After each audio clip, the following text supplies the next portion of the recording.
muy buenas noches a todos. Que el Señor les bendiga nuevamente. Muchas gracias por su puntualidad, por su asistencia. Sean muy bienvenidos y bendecidos en esta noche para esta charla que comienza hoy y termina el siguiente martes, que es titulada Introducción a la Hermenéutica, de la mano del pastor, filósofo y teólogo Jorge Isea, quien nos acompaña desde Venezuela. Siempre es un privilegio y un honor tenerlo con nosotros y hoy es una fecha especial porque damos inicio a un proyecto que él está llevando conjunto con su iglesia y su equipo y vamos a dejar para que él mismo nos salude, se presente y nos comente un poquito de qué se trata este proyecto y demos inicio cuando él lo decida a la presentación de hoy. Dios les bendiga a todos y nuevamente gracias. Muy bien, muy bien. Muchísimas gracias, Héctor. Qué bendición, qué alegría. Al fin nos encontramos por este medio, Héctor, después de una larga espera y después de múltiples impedimentos que de alguna forma le pusieron varios escollos pues a la consecución de estos objetivos. Pues estoy muy contento y honrado de poder reunirme con ustedes, con este grupo, pues que de alguna forma lograste reunir para este propósito, a pesar de que yo te comentaba de que sean 5.000, 3.000, una persona, es indiferente, pues el número, yo creo que el compromiso y la diligencia, después de todo, nos permite consumar los objetivos que nos hemos trazado en términos magisteriales. Pues sí, estamos proponiendo en Magisterium abrir espacios para la formación, no solamente en el ámbito teológico, porque sería muy presumido o pretencioso decir que estamos brindando una formación teológica en Magisterium. Sentimos un profundo pudor en presentarnos como una institución que pueda acreditar este tipo de esfuerzos académicos, pero sí queremos brindar y llenar un vacío, particularmente en nuestra amada Venezuela, sobre la investigación y los temas no solamente teológicos, sino también filosóficos y apologéticos. En Magisterium nos proponemos, en este caso, retomar algunas de las vías de la formación, de la formación clásica. Muy pronto estaremos abriendo un curso de lógica que viene de alguna manera a integrarse dentro de los pensum que consideramos absolutamente necesarios para la formación no solamente del pensamiento teológico, sino del pensamiento científico en general.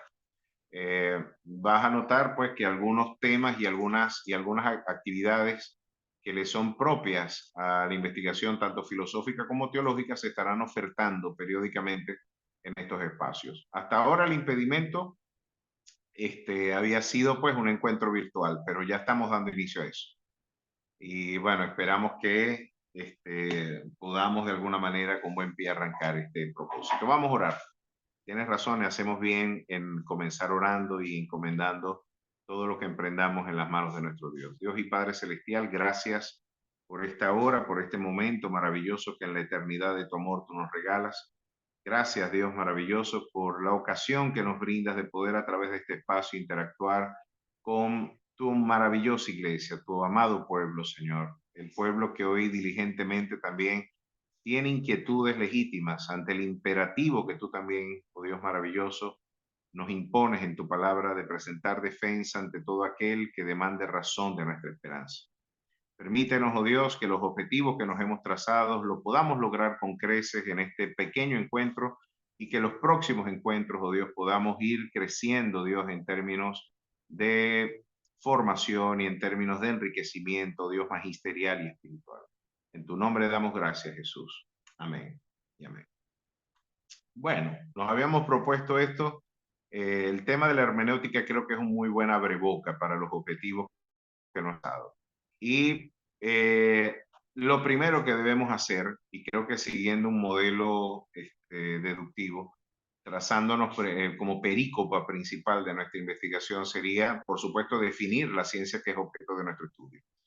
¿Qué es la hermenéutica? Y creo que ya de por sí es un tema bastante ambicioso tratar de brindar una definición de hermenéutica que de alguna manera logre de alguna forma captar todo el fenómeno variopinto y de alguna forma que tiene diversas acepciones a lo largo de la historia del pensamiento. Y temo que podemos defraudar a algunos de nuestros interlocutores con solamente dar esta definición tan escueta de lo que entendemos por hermenéutica. Si entendemos por hermenéutica la ciencia de la interpretación, tendríamos una dificultad sobre todo con el pensamiento filosófico posterior al romanticismo alemán del siglo XIX. No solamente la hermenéutica, como se conoce en las investigaciones filosóficas y teológicas contemporáneas, tiene inquietudes solamente con la interpretación de textos, sino que en la era post-wittgensteiniana, en la era post-heideggeriana, en la era post-Foucaultiana, estamos hablando de Ludwig Wittgenstein, de Martin Heidegger, de Michel Foucault, estamos ante un mundo en donde epistemológicamente se interpreta de que la realidad, el fenómeno del conocimiento es un fenómeno eminentemente hermenéutico. Es un fenómeno en donde la interpretación, donde el conjunto, el bagaje preconceptual del sujeto cognoscente tiene un valor fundamental a la hora de interpretar el fenómeno o el dato o el objeto, el contenido de conciencia. Pero nuestra investigación hoy no se va de alguna manera a concentrar en darle desarrollo a lo que la historia de la hermenéutica contemporánea traduce. Eso ya es para otra, sería para otro encuentro que podríamos titular sobre los problemas actuales de la epistemología contemporánea o la historia de la filosofía contemporánea. Lo que hoy nos concentraremos a hacer es hacer lo que tradicionalmente nosotros hacemos de manera instrumental en nuestros centros de investigación como hermenéutica sacra o hermenéutica bíblica. Y por eso hemos definido en esta breve presentación, o le hemos presentado de esta forma, leyes para la recta interpretación de la Biblia. Vamos a hacer lo que el pensamiento clásico reformado nos advierte. Necesitamos retornar a los orígenes clásicos de la investigación bíblica y para eso ya el pensamiento reformado nos había advertido lo que era absolutamente necesario y era un imperativo a ese retorno, que era el retorno a la dimensión filológica, gramatical e histórica del documento. Hay un acervo gramatical histórico que debe ser objeto de y debe ser advertido por el intérprete y por el lector, y también un contexto histórico que sirve de referencia para la interpretación del documento. Pero antes de entrar ya en materia, vale la pena de alguna manera explorar cuáles son los diversos contextos en los que la hermenéutica y por qué la hermenéutica debe ser objeto de investigación. Esto lo quiero hacer con todo propósito porque nuestro clima antiintelectual, particularmente en los pueblos caribeños, en los pueblos de la cuenca caribeña. Hoy yo hablaba con otro querido compañero también de otros espacios apologéticos latinoamericanos, advertíamos algo que Pablo Alberto de Irós decía en su libro El protestantismo en Latinoamérica. Pablo Alberto de Irós decía de que tenemos un clima cultural, esto lo decía él para finales del siglo XX, tenemos en Latinoamérica un profundo clima antiintelectual, entre otras cosas porque nuestra sociología protestante latinoamericana tenía una profunda resistencia antielitesca, digamos. Por definición somos antielitescos. Y cualquier forma de aproximación intelectual a la literatura bíblica, a la investigación teológica, era observada con sospecha. Hoy podemos ver, y puedo ver con mucho agrado, cómo el despertar apologético en las nuevas generaciones del liderazgo de la iglesia latinoamericana hoy están refutando o por lo menos brindando nuevos horizontes para el desarrollo de inquietudes que son legítimas y que históricamente han formado parte de la experiencia cultural y social de la iglesia. Nos encontramos hoy con un despertar auténtico de las investigaciones apologéticas, del imperativo apologético, reconocer que tenemos que presentar defensa y razón ante todo aquel que demanda una razón de nuestra esperanza. De alguna manera yo celebro este tipo de iniciativas como las que tú adelantas en Oído Activo y las que podemos ver en intelectuales teístas, en Fe Razonable y en sus diversas secciones regionales en Latinoamérica. Creo que hoy tenemos que justificar por qué la investigación hermenéutica una palabra sospechosa para mucha gente, es una investigación pertinente para la formación teológica y absolutamente necesaria para la formación ministerial.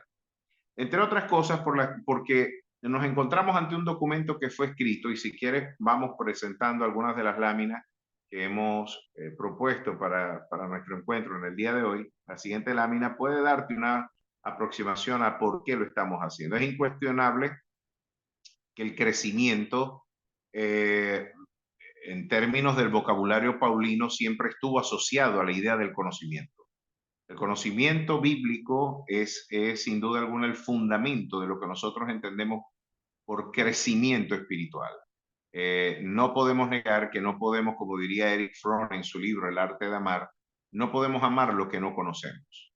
Y el creyente profundiza en el conocimiento de Dios no solamente por la vanidad de ostentar alguna suerte de competencias académicas o intelectuales.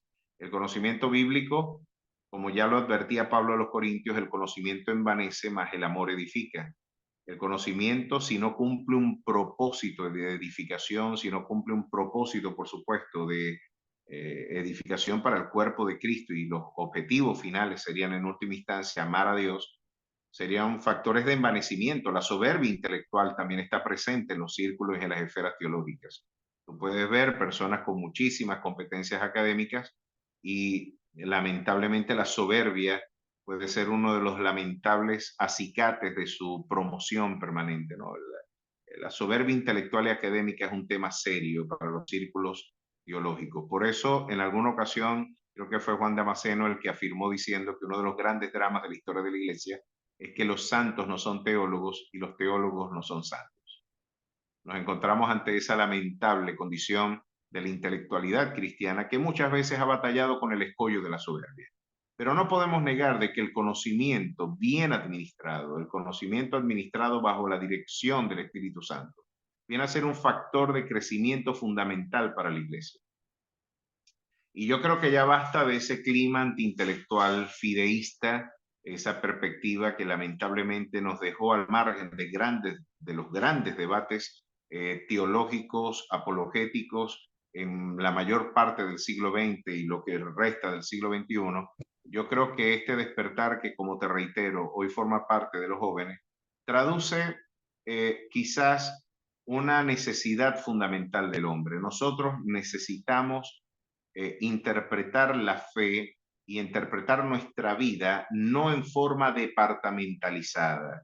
Es decir, este es el ámbito de mi fe, este es el ámbito de la ciencia y no tienen vinculación alguna. No, yo creo que la condición del hombre, como lo diría Johannes Hirzberger, es la natural propensión a la integración sistemática de una cosmovisión.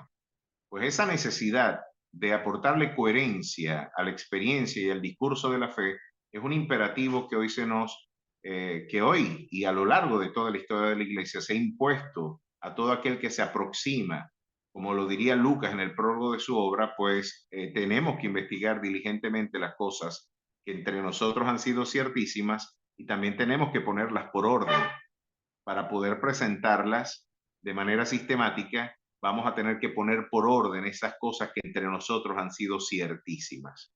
Pues yo creo que esa natural propensión a la sistematización, esa natural propensión a la unidad del conocimiento, son aspectos que son sin duda un acicate fundamental en la investigación teológica, y la hermenéutica viene a ser la ciencia fundamental para brindarnos los orígenes de ese conocimiento que necesita una sistematización y, por supuesto, brindar claridad a la complejidad de un documento que fue redactado en más de 1500 años, en por lo menos 3 idiomas y en 3 continentes distintos, bajo diversas égidas culturales.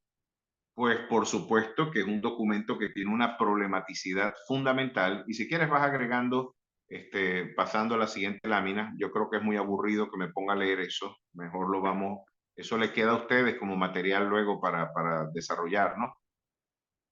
Pero de alguna manera nos encontramos ante eh, un problema serio en la iglesia contemporánea, y es que las investigaciones han señalado de que tenemos que solamente el 5% de la iglesia está leyendo la Biblia. Imagínate, el 5% de la iglesia en Occidente está leyendo la Biblia y solo el 1% la estudia, porque hay una diferencia sustancial entre leerla y estudiarla. Sin duda alguna, tenemos un problema serio. ¿Y cuál es el fundamento en última instancia, ya que nosotros seguimos las tradiciones reformadas y protestantes? De alguna manera, ¿cuál es el fuente? Es un debate epistemológico interesante. ¿Cuál es el origen del conocimiento teológico? La subjetividad, o como le diría Friedrich Schleiermacher, ese sentimiento de dependencia con el absoluto, pues que dio inicio a toda esta teología del sentimiento, ¿verdad? Romántica, postkantiana. ¿Será que es ese sentimiento subjetivo de dependencia y que hoy podríamos ver, por ejemplo, en algunos arrebatos místicos, otras fuentes para el conocimiento de la naturaleza y del carácter divino?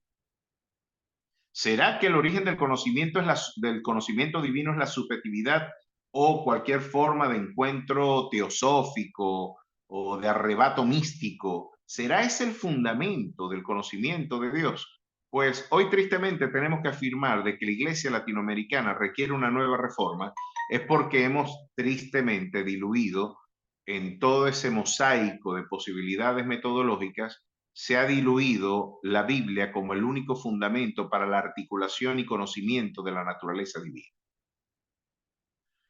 Eh, Sin duda alguna, tenemos que volver a la fuente primaria de la información, como nos lo recuerda Alfonso Ropero: Dios viene de Dios.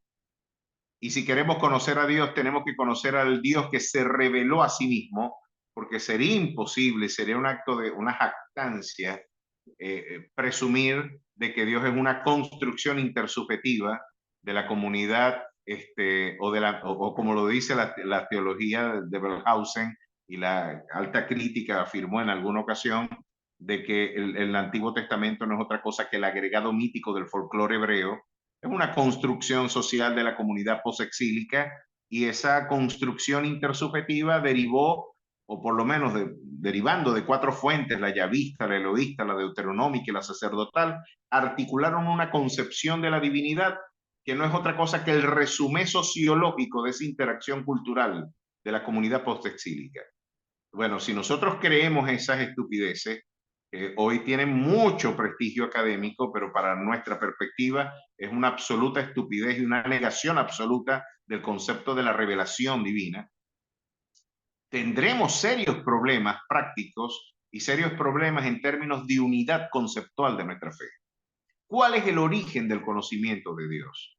¿Cuál es, de alguna forma, cuando queremos explorar la naturaleza, el conocimiento del carácter, el alcance de su naturaleza, de su cualidad metafísica, ontológica, pues tendremos que entrar a lo que Dios reveló en su palabra? De alguna manera tendremos que explorar la revelación especial. Claro que los cielos cuentan la gloria de Dios, el firmamento anuncia la obra de sus manos, pero la revelación especial viene a darnos detalles que, como nos recordaría C.S. Lewis, Dios no puede ser una creación de la intersubjetividad, o en este caso de la subjetividad humana, porque para nada nosotros hubiéramos construido un Dios como el que está plasmado en esas sagradas escrituras. No, no, no, es absolutamente inverosímil pensar y concebir al Dios consagrado en esas páginas como si fuera una objetivación de mi propia conciencia. De alguna manera, aquí nos encontramos ante un imperativo. Tenemos que volver a la Biblia. ¿Por qué estudiamos? ¿Por qué estudiamos este documento? Pues estudiamos este documento para evitar los errores doctrinales. Por eso estudiamos no solamente la Biblia, por eso necesitamos de la actividad de hermenéutica. Por eso necesitamos de una saludable aproximación al documento sagrado, de una ciencia que nos permita explorar y sistematizar el contenido consagrado en ella, porque necesitamos evitar los errores doctrinales. Pues podemos ver que gran parte de los escollos de los movimientos sectarios tienen por fundamento un escollo de origen hermenéutico. La mayor parte de los que hoy ostentan una deformación clara de la fe, es porque tienen problemas en su ejercicio hermenéutico, en su forma de aproximarse al documento. Pues estudiamos hermenéutica porque necesitamos evitar el problema, por supuesto, de las desviaciones doctrinales. ¿Por qué estudiamos hermenéutica? Tenemos que hacer una apología de la apología y una apología en este caso de la hermenéutica, por la dificultad que nos presentan algunos pasajes. ¿Puede alguien negar que no necesitamos, que no hay? Para muchos que banalizan la investigación apologética, nos dicen, pero ¿para qué nos vamos a poner a hablar de estos temas? Lo importante es hablar de las 4 leyes espirituales y que la gente se salve. Pero es que sucede de que, por supuesto, cuando tú quieres explorar el corazón de la Biblia, como lo llamaría Martin Luther King en Juan 3:16, el corazón de la Biblia es absolutamente comprensible. No hay que ser un doctor en teología, no hay que tener destrezas académicas sobrenaturales para de alguna manera suscribir y poder entender lo que Juan 3:16 nos relata. De tal manera amó Dios al mundo que ha dado su Hijo unigénito, para que todo aquel que en él crea no se pierda, sino que alcance vida eterna. Esa descripción, ese mensaje lo puede asimilar cualquier persona, desde un analfabeta hasta un PhD egresado de Harvard o egresado de la Sorbona de París, de Oxford o de Cambridge, de cualquier lugar o del MIT. No importa el origen, analfabeto, humilde, del tercer mundo, del cuarto mundo, del inframundo, tenemos capacidad para poder discernir y entender eso.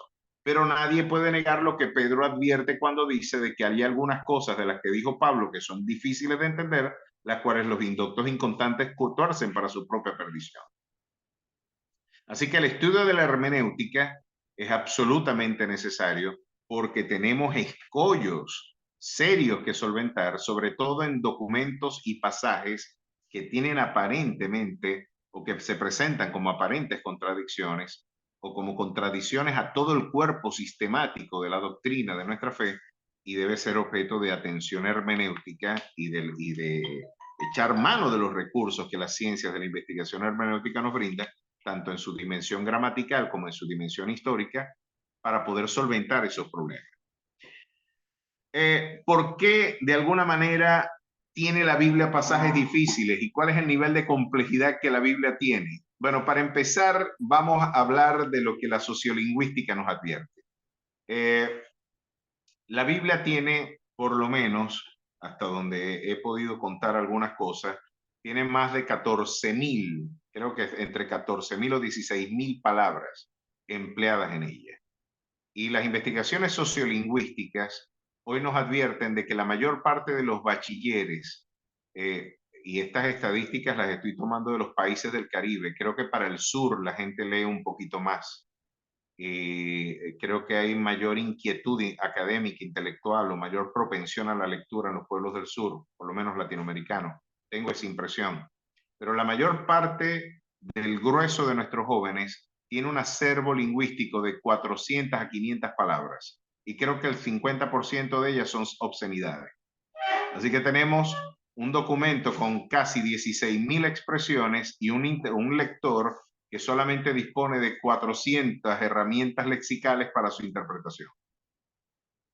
Fíjate, ya la hermenéutica, ya el propio objeto de nuestra investigación nos advierte que vamos a tener complejidades serias que solventar. Estamos ante un documento que de alguna manera fue escrito en un periodo de más de 1500 años, un milenio y medio. Fue escrito por diversas nacionalidades en 3 idiomas particularmente, sirvieron para la redacción del documento que hoy es objeto de nuestra investigación. La evolución sociolingüística que tuvieron sus idiomas, así como la evolución sociocultural y el desarrollo progresivo de las verdades consagradas en ese documento, es otra de las relaciones o otra de las razones por las que nosotros tenemos que hacer de la hermenéutica una ciencia de investigación, por la complejidad del documento que se nos presenta como objeto de estudio. Situaciones políticas distintas, situaciones culturales muy distintas y tan heterogéneas y variopintas que podrían traducir un auténtico escollo epistemológico para la articulación y sistematización de nuestra fe, pues la Biblia presenta una evolución y un desarrollo en términos progresivos de la revelación que ameritan una aproximación, por supuesto, documentada y bien trazada en términos también intelectuales. Pues ahí nos encontramos con algunos de esos escollos. La complejidad del documento hace absolutamente necesaria una aproximación a través de estas ciencias de la investigación como es la hermenéutica. Por otra parte, ahí tenemos una sugerente idea de cuáles son las condiciones para el estudio provechoso de la Biblia. Habíamos advertido de que este es un documento que no solamente se puede aproximar desde una perspectiva espiritual, intelectual. Sin duda alguna, no me estoy aproximando al Popol Vuh, al Bhagavad Gita, al libro de los muertos egipcios, no me estoy acercando a la República de Platón ni a la política de Aristóteles. No estoy hablando del Tractatus Lógico Filosófico que le podemos dar una aproximación distinta, no. Estoy ante un documento que desde nuestro entendimiento es el documento que Dios reveló para dar a conocer su naturaleza y carácter. Y por lo tanto, como Romanos capítulo 12, verso 1 y 2 nos lo advierten, para sacar el mejor provecho de nuestra lectura, ya Pablo lo advertía, yo, gran parte de la dificultad que tengo para conocer a Dios, voy a leer Romanos 12:2, siguiendo una ley lógica que se llama contraposición, donde pongo el consecuente como antecedente y el antecedente como consecuente. Pablo decía de que, así que hermanos, os ruego por las misericordias de Dios que presentéis vuestros cuerpos en sacrificio vivo, santo, agradable ante vuestro Dios, que es vuestro culto racional. Y para sorpresa del fideísmo antiintelectualista latinoamericano, ahí la expresión racional es lógicos. Para sorpresa de muchos, la revelación es lógica. No os conforméis a este siglo, sino transformaos por medio de la renovación de vuestro entendimiento, para que logréis comprobar cuál es la buena voluntad de Dios, que es agradable y es perfecta. No conocemos a Dios porque no estamos presentándonos como sacrificios vivos ante Él. Epistemológicamente, hay una dificultad, hay algo que agregar a las perspectivas de la epistemología clásica griega y a las perspectivas del realismo crítico que la mayor parte de los apologistas cristianos suscribimos.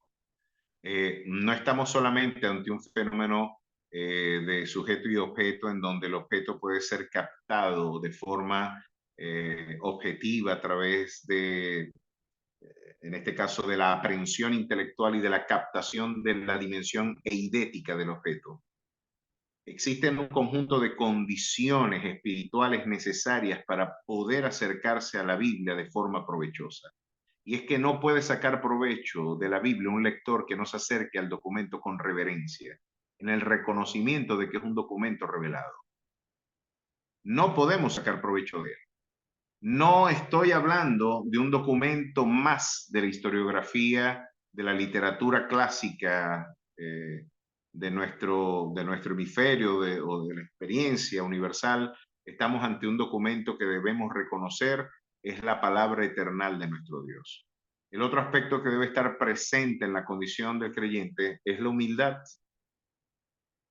Entre otras cosas, yo voy ante ese documento con el reconocimiento y la necesidad de entender de que yo, lejos de enseñarle ese libro, a pesar de que fue un libro redactado en una comunidad precientífica, tengo que acercarme a él en el reconocimiento de que muchas de sus expresiones fueron articuladas en un vocabulario en comunidades precientíficas, pero yo tengo que reconocer con humildad que allí está plasmada, sin duda alguna, la palabra eternal de nuestro Dios.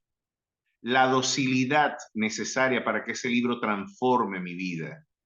De alguna manera, yo no me voy a acercar a ese documento solamente para adquirir competencias para un combate intelectual, para yo ganar algún argumento, para prevalecer en alguna contienda de carácter académica o intelectual. No, yo me voy a este libro porque ese libro necesito que ese libro transforme mi vida, de que esa palabra es lámpara a mis pies y lumbrera a mi camino, que esa palabra, como diría el salmista, transforma el alma, convierte el alma. debemos acercarnos como el barro, con la docilidad del barro en las manos de un alfarero, para que ese documento le dé forma al que lo lee. Y estamos ante un documento vivo. Fíjate, el compromiso con la verdad es otro de los imperativos que el mundo posmoderno hoy nos niega. Diría la hermenéutica postestructuralista o el deconstructivismo de Jacques Derrida, por ejemplo, diría de que es una absoluta estupidez tratar de consagrar un dato objetivo en un documento cuando las tesis postestructuralistas hoy nos advierten de que el documento cobró autonomías de su autor y que el libro se va resemantizando con cada lectura y que el libro tiene tantos sentidos e interpretaciones como el intérprete le quiera conferir. Pues esto para nosotros, esto es un temazo que yo estoy seguro es uno de los grandes problemas epistemológicos para el filósofo contemporáneo, lo que involucra el relativismo, de la relativización de la verdad, lo que involucra el interpretar de que estas tesis post-heideggerianas hoy nos advierten de que es casi una quimera tratar de ir detrás de una verdad universal o absoluta que sirva de referente para la investigación. Pues después de todo, la verdad es una construcción intersubjetiva o una objetivación propia de la conciencia. Para nosotros no. A pesar de que es un sugerente debate que nos invita en este momento a introducirnos en él, me limitaré a advertir y decir de que la verdad no puede ser interpretada como una mala palabra para la investigación bíblica, y uno de los grandes escollos epistemológicos que tenemos es demostrar que estamos suscribiendo una verdad que tiene estatus universal y a un objetivo, de que hay una alteridad independientemente de mi conciencia o de mi aproximación subjetiva. Hay un acervo objetivo de verdades que deben ser objeto de proclamación y de adecuada sistematización teológica y doctrinal.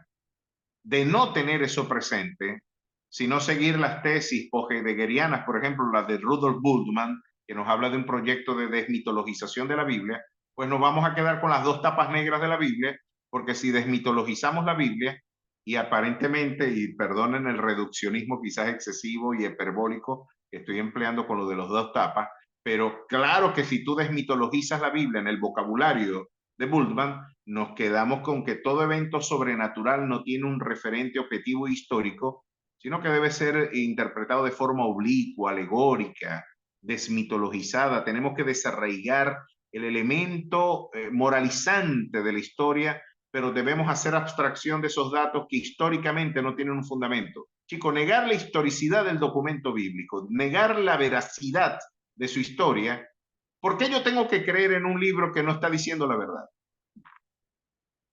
¿Por qué yo tengo que creer que los datos allí registrados son auténticos? Esto es un tema neurálgico para el debate teológico contemporáneo. Yo no puedo sustraer la dimensión objetiva, universal, la veracidad y la historicidad claramente, taxativamente plasmada en el documento sagrado, y que por otra parte la arqueología y la historiografía misma ha demostrado, pues de negar yo la historicidad de ese documento y no tener un compromiso absoluto con la verdad, pues yo no voy a sacar provecho de ese documento, y lejos de yo ser un obrero aprobado, no soy el obrero del cual Pablo advierte debe presentarse aprobado ante el Señor, sino por el contrario, reprobado por no trazar bien la palabra de verdad. Y en última instancia, dependencia en la iluminación del Espíritu Santo. Estas condiciones son absolutamente necesarias.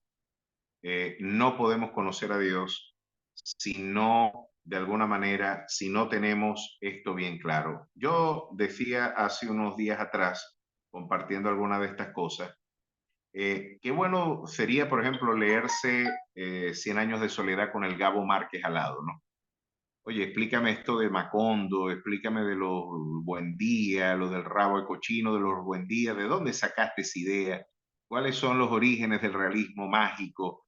Qué maravilloso sería leerse, por ejemplo, Don Quijote teniendo a Cervantes al lado, imagínate. Leerte a Quijote y tener a Cervantes a tu lado, los escollos hermenéuticos que la lectura puede brindarte, sería tú su autor, pues qué formidable, ¿no? Podría ser tener al autor del documento al lado tuyo. Pues esa realidad está presente en la investigación teológica del creyente. El autor de ese documento está presente en la vida de quien pretende interpretarlo y acercarse con reverencia, humildad, docilidad y compromiso de verdad, pues se va a encontrar cara a cara con el autor de ese documento. De yo reconocer que ese documento no es un libro más, pues el autor de ese texto, de ese maravilloso libro que transformó la historia de la humanidad y ha transformado nuestras vidas, pues podemos tener un diálogo abierto con él y sin duda alguna sería todo lo demás que hemos dicho absolutamente imposible de llevar a cabo si la iluminación del Espíritu Santo no fuera el auxilio para que nuestro deteriorado, porque hay que advertir a las tesis tomistas, a las tesis que afirman de que la racionalidad del hombre no fue lesionada por la condición pecaminosa. Yo soy un tomista también y suscribo gran parte de las tesis apologéticas consagradas en lo que consideramos uno de los esfuerzos de sistematización más claros de la historia del pensamiento. Pero hay que tener mucho cuidado cuando la racionalidad misma se le confiere una autonomía en donde no sea necesaria la iluminación del espíritu. Yo creo que la razón misma fue contaminada, fue lesionada por el pecado y por eso necesitamos el auxilio de la iluminación para la posible integración y captación de las verdades consagradas en ese libro. Bueno, sin más, vamos entonces a la siguiente regla. Aquí tenemos algunos de las características, ¿verdad? Y hemos visto por qué es necesaria la hermenéutica. Ya eso creo que lo vimos, lo tuvimos hace un momento, Héctor. Si quieres, vamos a acercarnos a lo que hemos titulado la número 13, la 14, la regla, ok, la lámina número 14. Ya eso, parte de esto lo hemos dicho. Bueno, en líneas generales, permítanme, ya podemos advertir por qué es necesaria la hermenéutica. La complejidad del documento así nos lo advierte. Su origen, su procedencia, sus destinatarios, los idiomas que sirvieron para su configuración y redacción, la complejidad per se del documento, un documento donde muchos conceptos complejos están presentes, necesitan de una aproximación, de una ciencia que nos permita de alguna forma integrar, sistematizar y aclarar los escollos que por supuesto la exegética y la aproximación gramatical e histórica del documento nos brinda. Bueno, hemos visto entonces que esto es lo que hace absolutamente necesaria la hermenéutica. Ya hemos visto cuáles son las condiciones para sacarle provecho a la lectura de la Biblia. Vamos entonces a entrar en materia y vamos a hablar particularmente de esta primera regla, la regla fundamental. Y yo agregaría a esto, si ustedes me permiten, otros matices más, ya lo veremos en la explicación. Regla fundamental, la Biblia tiene que explicarse a sí misma. Lo que ella diga en una parte, deberá ella misma explicarlo a renglón seguido o en otra parte. El axioma es, sea la Biblia su propio intérprete. Esto es una absoluta, de alguna manera, un absoluto imperativo de la investigación bíblica. Ahorita tenemos un debate bien acalorado con algunos sectores de la Iglesia Católica y la pertinencia de las tradiciones en la interpretación del documento sagrado, en el dogma, en la evolución del dogma de la fe. Hemos visto algunos de los espacios de mayor divulgación de las redes sociales saturados con este debate. ¿Es la Biblia sola o las tradiciones y los padres también? ¿Es la confección es cátedra del Papa y la participación del magisterio de la Iglesia o es solamente la Escritura? Nosotros seguimos apostando por la sola Escritura. Y a pesar de lo que decía Hans Kuhn, de que mucho oro y mucho polvo nos distancian de la auténtica percepción del Jesús de la Biblia, lo que la reforma y el pensamiento reformado ha planteado es que la única forma de acercarnos realmente a la identidad de la naturaleza y el carácter de Dios es volviendo a la sola escritura como criterio epistemológico para la construcción del contenido y el desarrollo del contenido de nuestra teología. la teología primariamente o tendrá un carácter institucional, o tendrá un carácter folclórico, o tendrá un carácter bíblico. Yo creo que gran parte del escollo de la teología católico-romana y del debate que nosotros hoy sostenemos con gran parte de estas tradiciones es que, por supuesto, estamos partiendo de principios y de criterios metodológicos muy distintos. Para nosotros, la teología es fundamentalmente una actividad que tiene su origen en la exegética bíblica. Y cuando queremos fundamentar nuestra concepción del mundo, nos estamos preguntando no por las tradiciones que de forma concomitante estuvieron acompañando a las actividades y a las labores exegéticas de las comunidades a lo largo de 21 siglos de peregrinación en la iglesia, no. Metodológicamente nosotros interpretamos que el origen del conocimiento teológico tiene un arraigo estrictamente exegético y bíblico. Exegético, por supuesto, gramatical e histórico. Una aproximación filológica al documento es la apuesta que brindó en este caso Lutero y el propio Calvino como orientación propia de la investigación teológica. Si yo quiero de alguna manera privilegiar aspectos de la tradición institucional de la iglesia protestante o pentecostal, por ejemplo, o de la iglesia bautista de la que yo soy pastor, o de las tesis y de las tradiciones institucionales presbiterianas, o si yo quiero integrar la sociología de gran parte de mi experiencia de la fe dentro de la actividad exegética o hermenéutica más bien, pues yo estoy brindando una transgresión a este principio hermenéutico.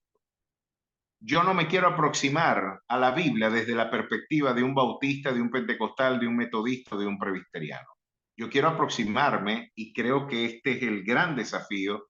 Tendríamos que responder a otros grandes desafíos que la epistemología contemporánea nos impugnaría. Por ejemplo, tú puedes acercarte a un documento al margen de tus tradiciones, me diría Gadamer, o sería la impugnación que el pensamiento postheideggeriano me haría. Pues nosotros sí creemos que bajo la iluminación del Espíritu Santo podemos aproximarnos a ese dato objetivo de alguna forma, de manera clara y, por supuesto, definitiva y concluyente. La Biblia tiene que ser su propio intérprete. La Biblia tiene a renglón seguido las posibles interpretaciones y las posibles paralelismos para su recta interpretación. Cuando la Biblia da una definición, nos da renglón seguido, nos da una palabra, en muchas ocasiones, epexegéticamente, nos da una misma interpretación de lo que nos quiere decir. Por ejemplo, si nosotros nos vamos a Romanos capítulo 8, verso 8, vamos a hacer un ejercicio de esta regla fundamental. La Biblia tiene que explicarse a sí misma. Muy bien.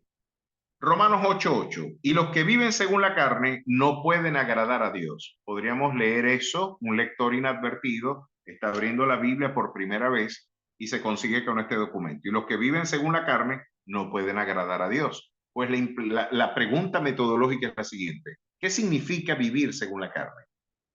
Porque yo quiero agradar a Dios y yo presumo que el intérprete y el lector, el interlocutor, querrá tener de alguna manera agradar a Dios y preguntarse, bueno, ¿y qué rayos significa en última instancia vivir en la carne?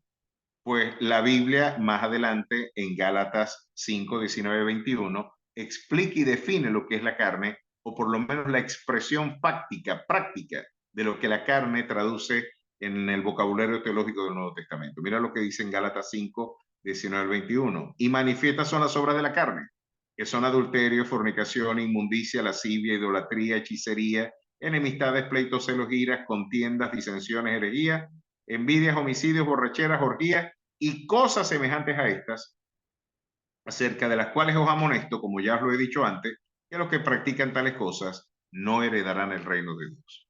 Así que fíjate, si yo dejo que la carne, por ejemplo, sea definida por las tradiciones greco-romanas, los que viven según la carne no pueden agradar a Dios. Es decir, que el cuerpo es la cárcel del alma y por lo tanto todo lo que el cuerpo haga es pecaminoso.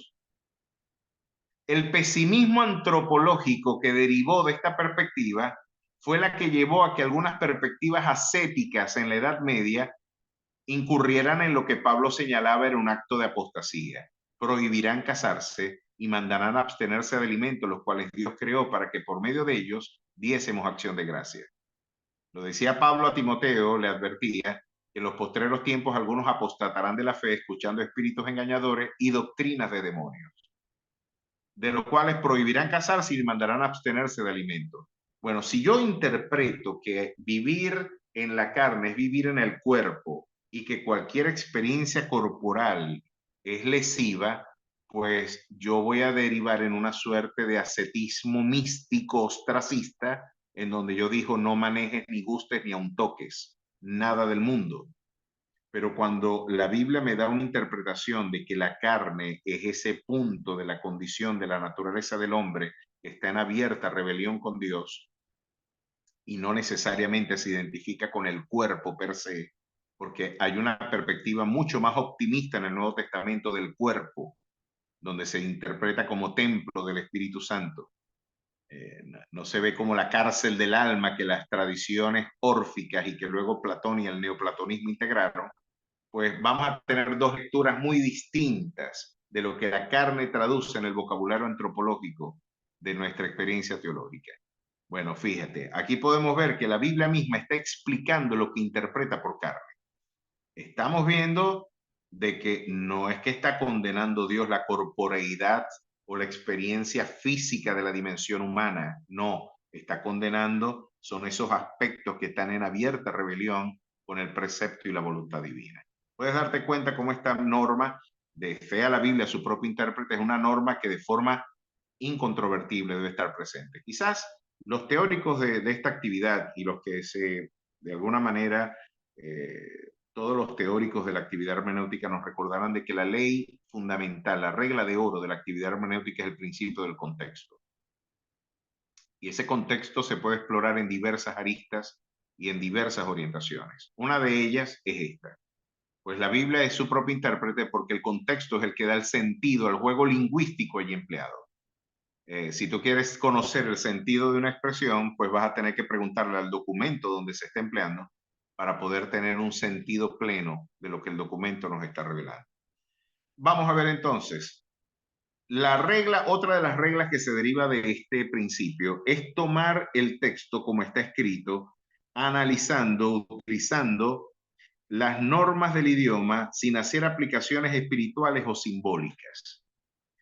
Antes de hablar de este punto, porque estamos hablando y apostando por la literalidad de la aproximación bíblica, el profesor de escatología bíblica de las Asambleas de Dios, John G. Hall, nos hablaba de este principio de esta manera. La Biblia quiere decir lo que dice y dice exactamente lo que quiere decir. Las tradiciones alegóricas de los modelos hermenéuticos datan no solamente de la escuela alejandrina, donde algunos historiadores de la actividad hermenéutica han querido centrar pues su investigación.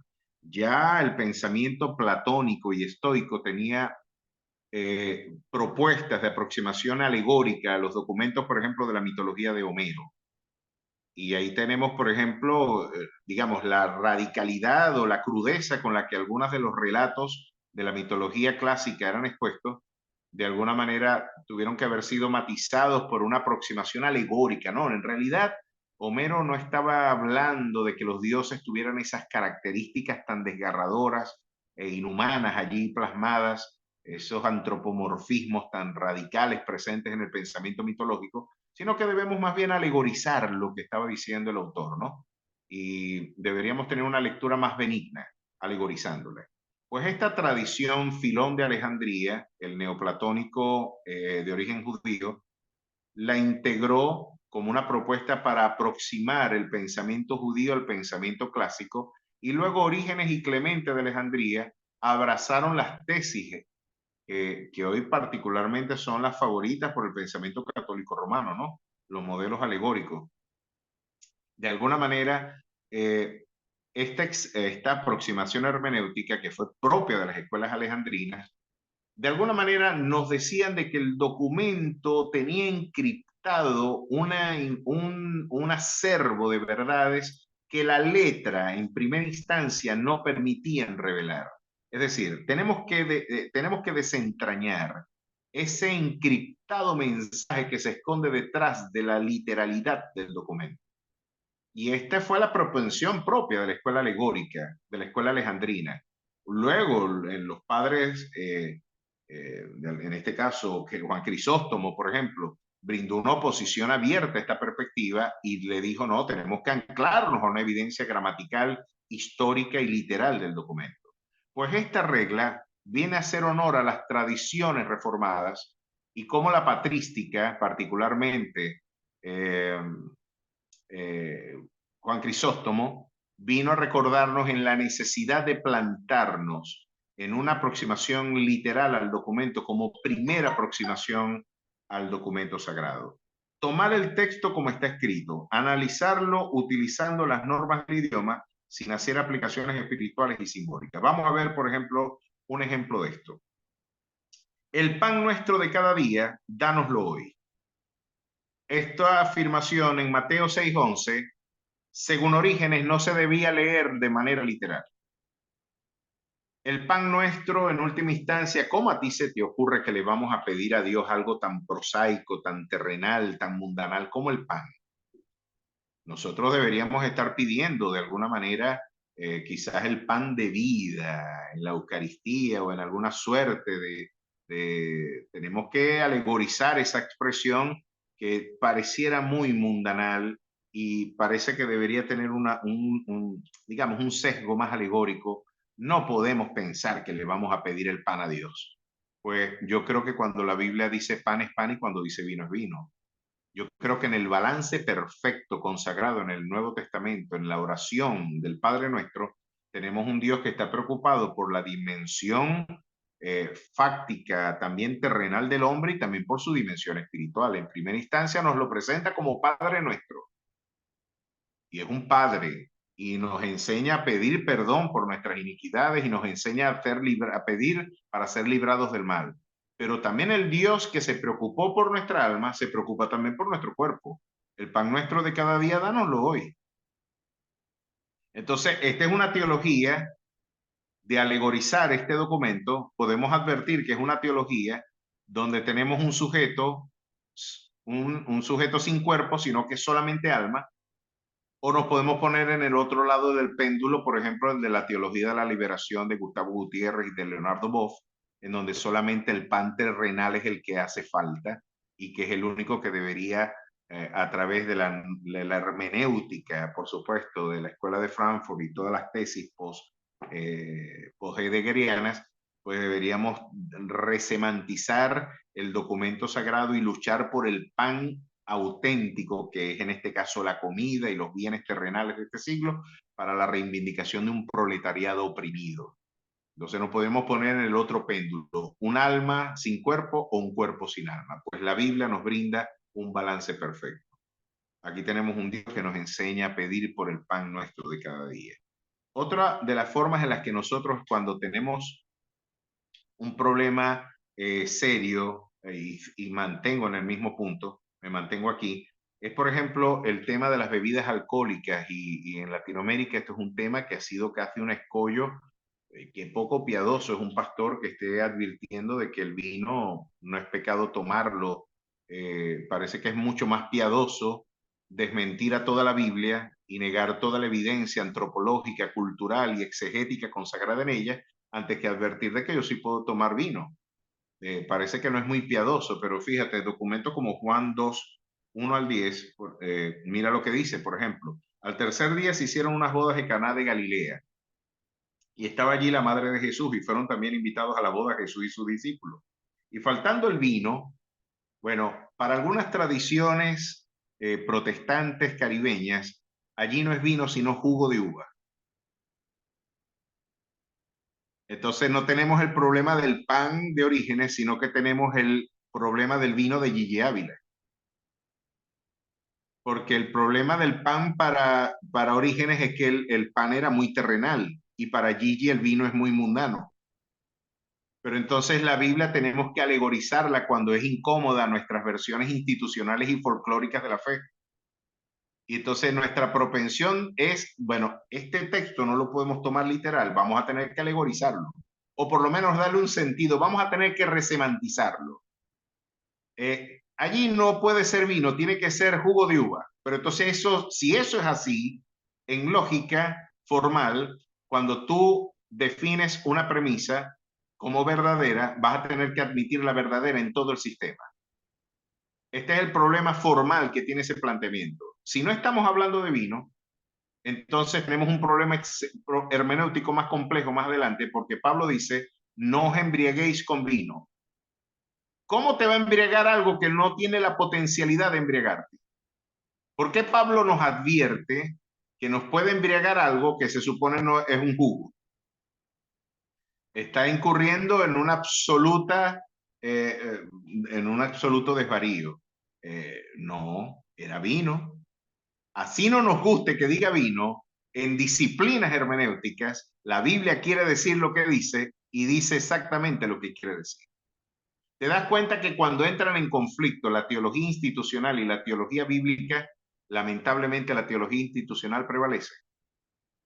Pues cuando no hay compromiso con la verdad y cuando queremos que el documento diga lo que la sociología de nuestra fe quiere que diga, yo buscaré caminos de alegorización o de resemantización del documento. Pero aquí dice la escritura claramente que y fueron y también invitados a la boda Jesús y sus discípulos, y faltando el vino, la madre de Jesús le dijo, no tienen vino. Jesús le dijo, ¿qué tienes conmigo, mujer? Aún no ha venido mi hora. Su madre dijo a los que le servían, haced todo lo que os dijere. Y estaban allí 6 tinajas de piedras para agua, conforme al rito de la purificación de los judíos, en cada una de las cuales cabían 2 o 3 cántaros. En algunas aproximaciones generosas, podríamos estar hablando de unos 600 litros de vino. Quizás en unas más conservadoras de unos 400 o 350 litros. Tenemos 2 lecturas o posibles varias lecturas en sistemas, pero mira lo interesante de esto. Cuando el maestresala probó el agua hecha vino sin saber el de dónde era, aunque lo sabían los sirvientes que habían sacado el agua, llamó al esposo y le dijo, todo hombre sirve primero el buen vino, y cuando hayan bebido mucho, entonces el inferior, mas tú has reservado el buen vino hasta ahora. Este texto ha traído problemas a la teología institucional y folclórica nuestra. Y te estoy dando un ejemplo de cómo la literalidad del documento, si queremos trazar bien la palabra de verdad, vamos a tener que respetarla más allá de nuestros prejuicios institucionales o folclóricos. Ahí tenemos una clara evidencia de cómo nos podemos desviar de los propósitos hermenéuticos si nuestros prejuicios culturales terminan prevaleciendo por encima de la literalidad del documento sagrado. Eso por una parte. Podemos ver que la Biblia es su mejor intérprete, de que debemos aproximarnos en primera instancia al texto utilizando las normas del idioma sin hacer aplicaciones espirituales o simbólicas. Y ahora vemos el siguiente paso en nuestra aproximación hermenéutica. En caso de encontrarnos con algún escollo de esta naturaleza, tendremos que seguir con este otro principio. Tomar el sentido particular o figurado de las palabras si la aplicación de la regla número 1, es decir, la literalidad, presentar un fenómeno o algo fantástico que aplicaría esta regla. Miren esto, y esto podría ser objeto de una profunda controversia con la teología católico-romana. Bueno, ya parece que está de moda esos debates en espacios apologéticos, ¿no? Pero miren acá, entonces los judíos contendían entre sí diciendo, ¿cómo puede este darnos a comer su carne? Jesús le dijo, de cierto os digo, si no os coméis la carne del Hijo del Hombre y bebéis su sangre, no tenéis vida en vosotros. El que coma mi carne y bebe mi sangre, tiene vida eterna, y yo le resucitaré en el día postrero, porque mi carne es verdadera comida y mi sangre es verdadera bebida. El que come mi carne y bebe mi sangre, en mí permanece y yo en él. Es interesante eso, ¿no? Si nosotros, ¿qué? Teníamos que hacer un ejercicio de antropofagia o de canibalismo. Sería que Jesús estaba invitando a un fenómeno de antropofagia, ¿no? Bueno, la teología católica lo resolvió de alguna manera no alegorizando. En este caso, la teología católico-romana literaliza donde se debe alegorizar y alegoriza donde debería literalizarse. Es interesante. Sin embargo, toda la Eucaristía desde la perspectiva de las tradiciones medievales y católico-romanas, o las tradiciones católico-romanas, están consagradas en una lectura literal de ese documento. Pero para nosotros no puede ser un acto de antropofagia o de canibalismo. Nosotros entendemos que esto tiene un valor simbólico, tipológico, que de alguna manera traduce de manera tipológica y simbólica su muerte y su acto redentor al verter y ofrecer. Molido fue por nuestras iniquidades y el castigo de nuestra paz fue sobre él. Y al participar por medio de la fe de ese sacrificio, yo hago propia las palabras de Jesús al decir de que su sangre es verdadera bebida y su carne es verdadera comida. No tengo que comerme literalmente una divinidad para yo participar del don de la salvación. En este caso es un elemento tipológico y por supuesto algo muy parecido podemos verlo, por ejemplo, en Génesis 6:12. Y miró Dios la tierra y aquí que estaba corrompida porque toda carne se había corrompido su camino sobre la tierra. ¿Qué nos está diciendo ahí el texto? Que toda carne se había corrompido, que había un conjunto de zombies, de cadáveres, de gente que estaban carnes corrompidas marchando. No, no, chicos, están hablando de manera alegórica, es una sinécdoque lo que se está empleando aquí, se está tomando la parte por el todo. Y lo que se está empleando es una figura retórica que, por cierto, qué bien le viene a la investigación hermenéutica una aproximación, por ejemplo, a lo que en la historia de la lógica se llamó la teoría de la suposición medieval. Qué importante es el estudio del idioma y del lenguaje particularmente.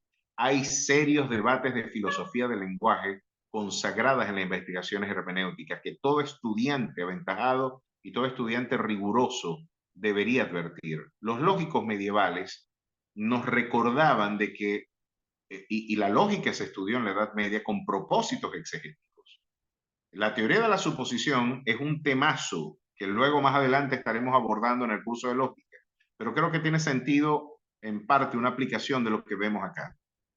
Por ejemplo, aquí carne corrompida, alguien podría decir, pero ¿qué significa carne aquí? Porque aquí carne parece que no significa lo mismo que en Gálatas. ¿Qué podemos aquí advertir? Bueno, lo que Guillermo de Ockham, Alberto de Sajonia y los lógicos medievales nos advertían. No todas las palabras, por supuesto, dependiendo al empleo que tenga en el discurso proposicional, en la narrativa del texto, la teoría de la suposición lo que advierte es que un símbolo puede suponer en lugar de un objeto en la predicación proposicional de distintas maneras, de manera metafórica, alegórica, sinecdótica, metonimia, sinécdoque, hipérbole, antonomástica. Hay tantas formas en las que las expresiones pueden representar un objeto en la predicación proposicional y no advertir esos niveles de lenguaje nos pueden poner en algunos escollos y problemas serios exegéticos. Pues el explorar esa dimensión del lenguaje y sus diversos niveles de significación es otra de las interesantísimas actividades que nos esperan cuando hacemos investigación hermenéutica. Y particularmente aquí, cuando la literalidad del texto parece un exabrupto, pues nos corresponderá investigar bajo qué figura y cuál es el nivel de lenguaje que empleó el autor para suponer por un objeto en la predicación proposicional. Ok, y con esto, de alguna manera, vamos ya cerrando para abrir el compás para otras preguntas, porque ya el que se tiene que ir soy yo y tenemos de alguna manera otros compromisos que cumplir. Pero fíjate, esta tercera norma, vamos siguiendo hasta aquí bien, ¿verdad? Creo que es algo bastante sencillo. Yo pienso que por eso está dentro de los pensum de formación teológica, es la primera ciencia que está presente en la mayor parte de nuestros pensum de formación en cualquier ámbito de investigación académica, ¿no? Pero fíjate, vimos la literalidad como fundamento de nuestra primera aproximación, la alegorización cuando la literalización o la aproximación literal y apofántica del documento es la primera opción y parece un exabrupto, pues tendremos que aproximarnos al documento de una manera alegórica y reconocer cuáles fueron las figuras retóricas allí empleadas. Ahora vamos a ver esta otra norma, y es basar el análisis a la luz del sentido que el resto de las palabras que componen la oración indica. Esto tiene que ver con algo que el segundo Wittgenstein nos dice en las investigaciones filosóficas. Disculpen siempre tener que llegarnos allí, pero es que existen diversos juegos lingüísticos y diversas formas en las que una palabra puede tener distintas acepciones. Cada juego lingüístico resemantiza nuestras expresiones. Tenemos que atender en qué dimensión y en qué contexto se está empleando una expresión para poder apuntar y reconocer cuál es el sentido claro que una expresión tiene en la narrativa y en el discurso del texto sagrado. Miren, por ejemplo, Hechos 14:8 dice así: y cierto hombre de Listra estaba sentado imposibilitado de los pies, cojo de nacimiento, que jamás había andado. Este oyó hablar de Pablo, el cual, fijando en él sus ojos y viendo que tenía fe para ser sanado, dijo a gran voz: levántense, levántate derecho sobre tus pies. Y saltó y anduvo.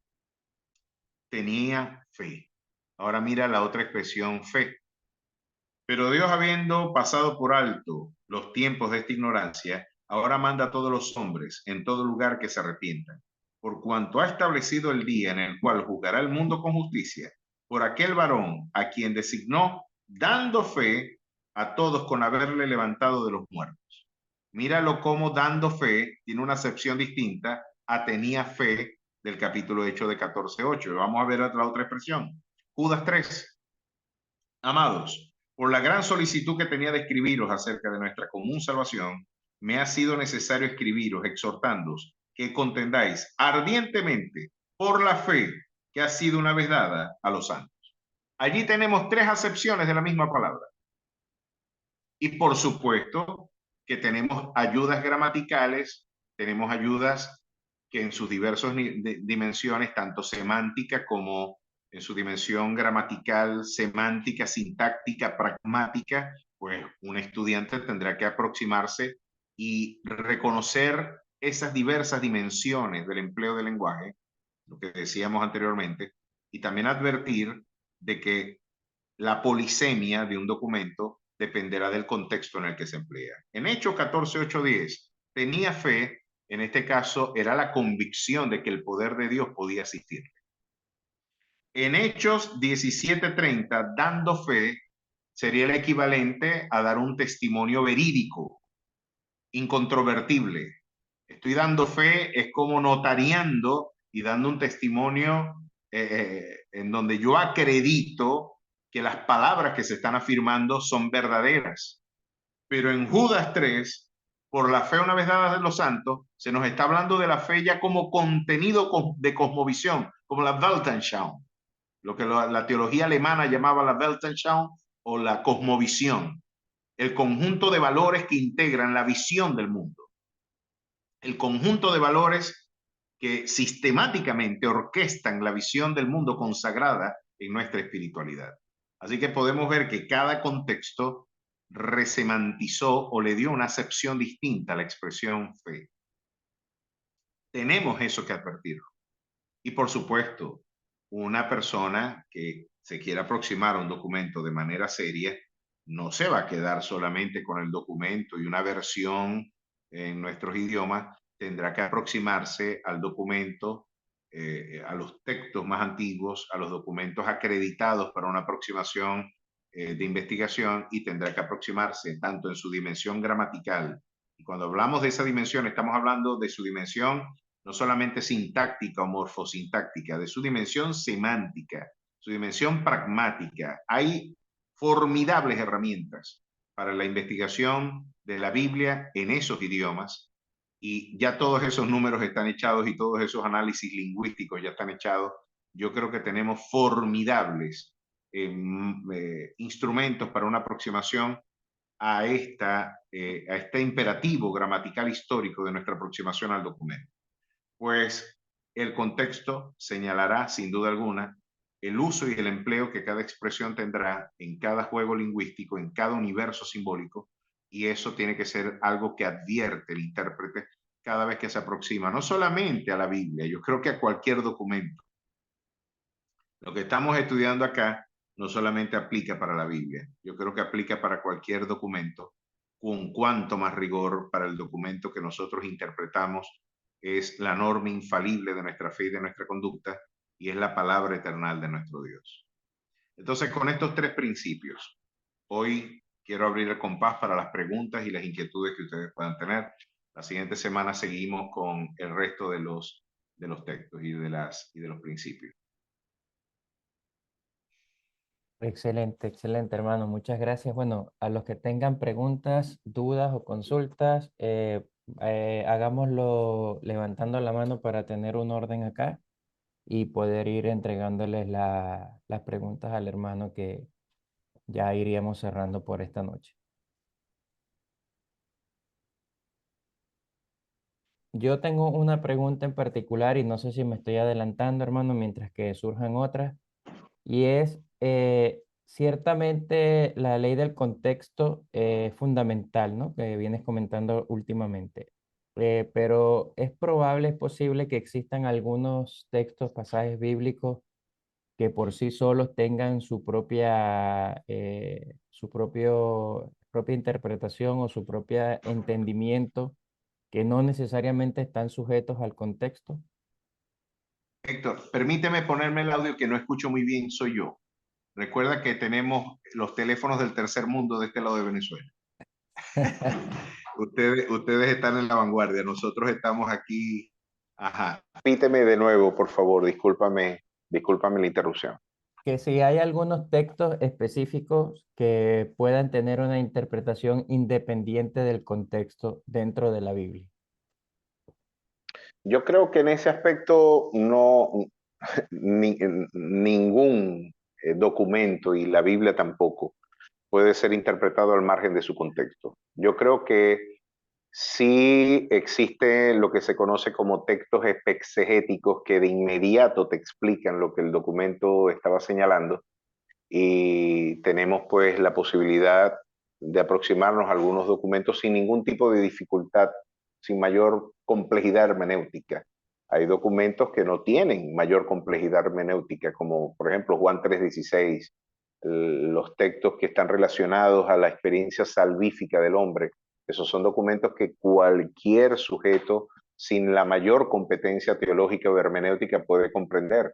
Basta con presentarlo y de alguna manera, pero hasta en ese caso la iluminación del Espíritu Santo es absolutamente necesaria porque la convicción o la conversión del alma no es un evento, no es una conclusión de un conjunto, de un entramado argumentativo a la que uno llega a una conclusión indefectible de conversión.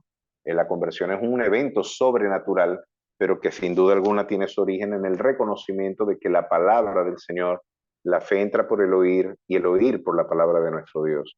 Eh, yo creo que siempre el contexto será, como norma universal de la actividad hermenéutica, el criterio que de alguna manera orienta la mayor parte de la investigación exegética y hermenéutica en este caso.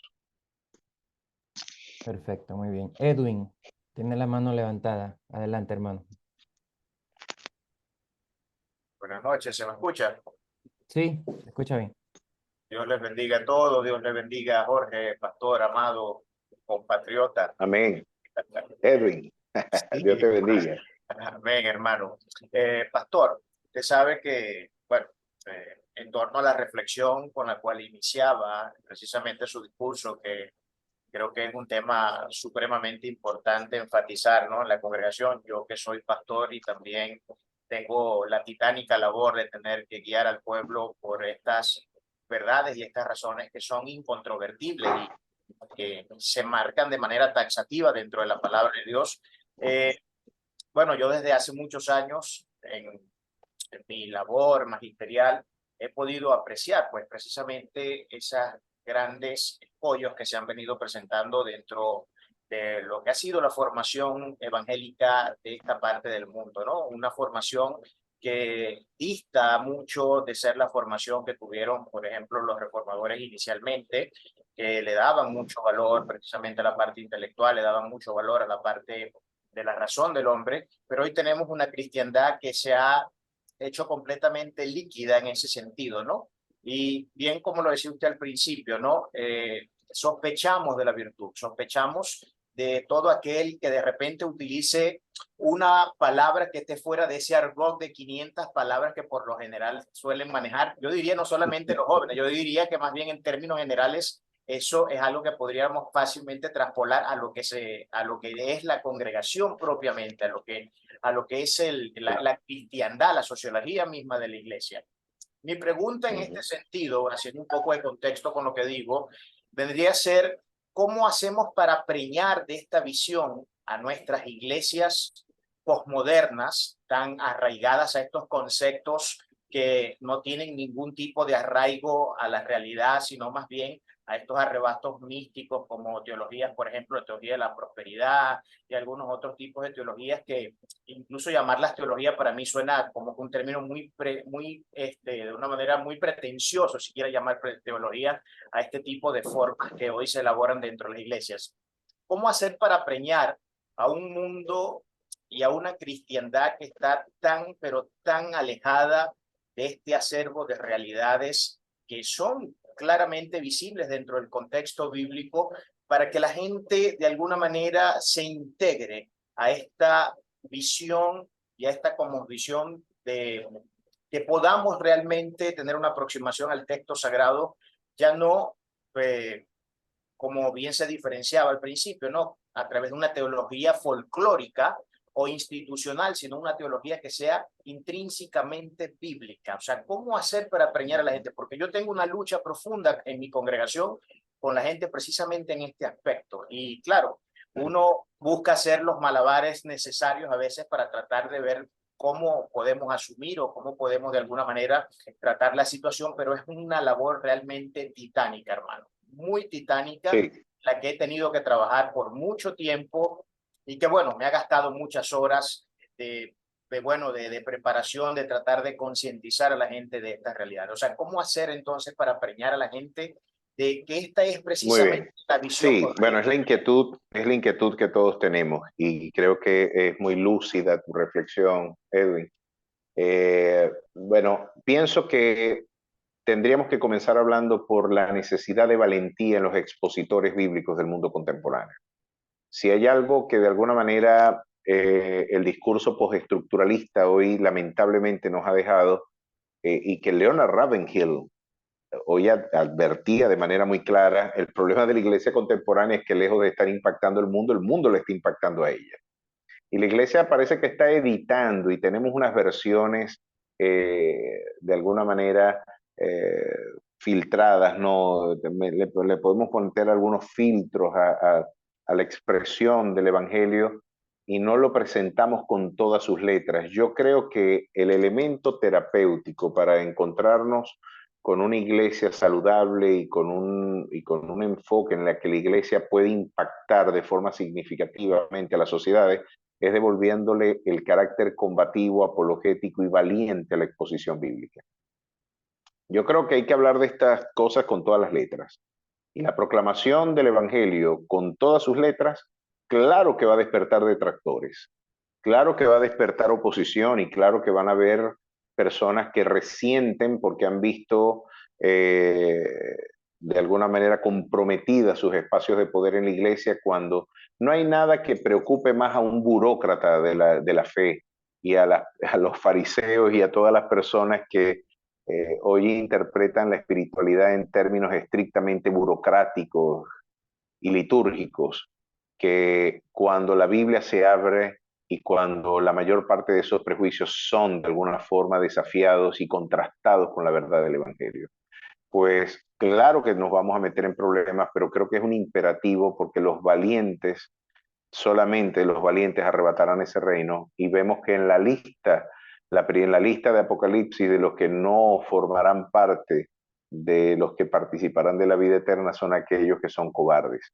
Yo creo que para devolverle ese carácter transformador, integral e integrador que está presente en la cosmovisión bíblica, necesitamos expositores que con valentía prediquen el Evangelio con todas sus letras y se presenten como auténticos catalizadores de la cultura. Estamos ante una batalla en el decir de Agustín Laje. Me encanta la forma en la que Agustín presentó esto y cómo de manera tenía que ser un sujeto que no formaba parte de nuestras filas, el que le recordara a la iglesia de que estamos perdiendo la batalla cultural cantando cánticos de victoria dentro de nuestros templos.